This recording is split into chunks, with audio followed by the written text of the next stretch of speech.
এই মাত্র স্নান সেরে এলাম আর এখন বাজছে ওই 12টা 10। তো আজকের ব্লগটা ভাবলাম এখান থেকেই শুরু করি। তো সকালে সব কাজকর্ম সব কিছু সেরে টেরে একবারে স্নান সেরে এবার রান্না বসাবো। তো কেমন আছো বন্ধুরা? আশা করছি সবাই খুব ভালো আছো। বোন বালিকার নতুন আরও একটি ব্লগে আমি অপর্ণা তোমাদেরকে অনেক অনেক স্বাগত জানাই। বলছি যাও, তুমি চান করতে চলে যাও, আমার রান্না হয়ে গেছে। না, আগে টিভিটা সেট করে নিবে। ওখানে কি করবে? টিভিটা সেট করে দিই। তো যাও আগে, তাহলে ওই বাস্কটা বের করতে হবে, নি ওখানটায় লাগাতে হবে। ছেলের মায়ের তো আগে দাও। বাস্কটা একদম পালঙ্কের নিচে রয়ে গেছে। তো এখন আপাতত এটার উপরেই টিভিটা রাখতে হবে, কারণ টেবিলটা তো লসি করা হচ্ছে টেবিলটার উপরে, তাহলে টিভিটা রাখার না এখন আর জায়গা নেই। তো এটা হচ্ছে মায়ের বুদ্ধি। মা বলেছে যে বাস্কটা আছে এখন ওটার উপরে টিভি রাখবে, আর আমাদের যা টিভি এখন বাবারে।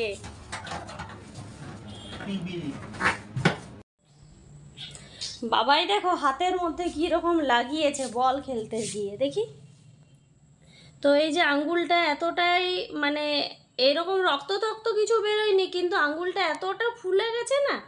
তো এখন দেখো হসপিটালে নিয়ে যেতে হবে, কারণ এখন বাজে রাত 9টা। আর ওর বাবা বলছে না একবার এক্সরেটা করিয়ে নি, হাতের মধ্যে দেখি যদি কিছু ফেটে ফেটে গেছে নাকি ভেতরে। তো এই আর কি। তো এখন এই রাত্রেবেলায় তো হসপিটাল নিয়ে যেতে হবে, এক্সরে করা হবে, করার পরে দেখা যাক কি হয়েছে। তো এই কিছুদিন পরে আমি যাব এই ভেলোর, আর এখন এই অবস্থা বাবায়ের। ওই জন্য বলছি একটু ভালো করে থাক, সাবধানে থাক, না হলে আমিও শান্তিতে যেতে পারবো না।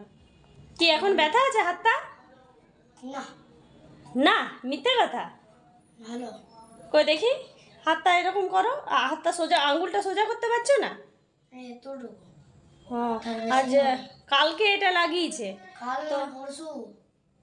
পরশু, কালকে।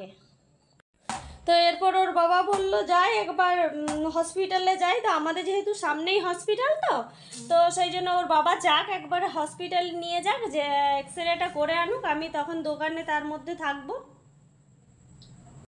তো বাবা এই মাত্র হসপিটাল থেকে এলো, এই যে হাতে করে দিয়েছে ব্যান্ডেজ, দেখি তো হাতটা এখন দুটো আঙ্গুল দিয়ে ব্যান্ডেজ করে দিয়েছে, এই দুটো আঙ্গুল নিয়ে। তো বললো যে একদম নড়াচড়া না করতে, তাহলে তাড়াতাড়ি ঠিক হয়ে যাবে। ক্র্যাক ট্র্যাক কিছু হয়নি, কিন্তু তবুও যেহেতু ব্যথাটা আছে তো, তাহলে এরকমভাবে ব্যান্ডেজ করে দিয়েছে। আর কতগুলো ওষুধও দিয়েছে, ক্যালসিয়াম দিয়েছে, আর এরকম কতগুলো ওষুধ দিয়েছে।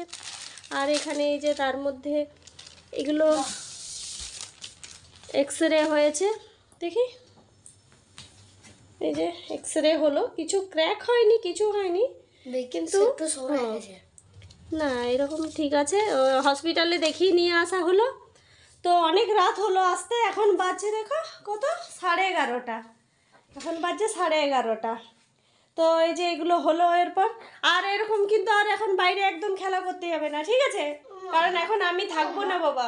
আঙ্গুলটা যে এখানে বেঁকিয়ে গেছে হালকা। হ্যাঁ হ্যাঁ হ্যাঁ, বেঁকে গেছে, তো বাঁকা নয়, এটা ওরকমভাবে তুলতে হয়েছে।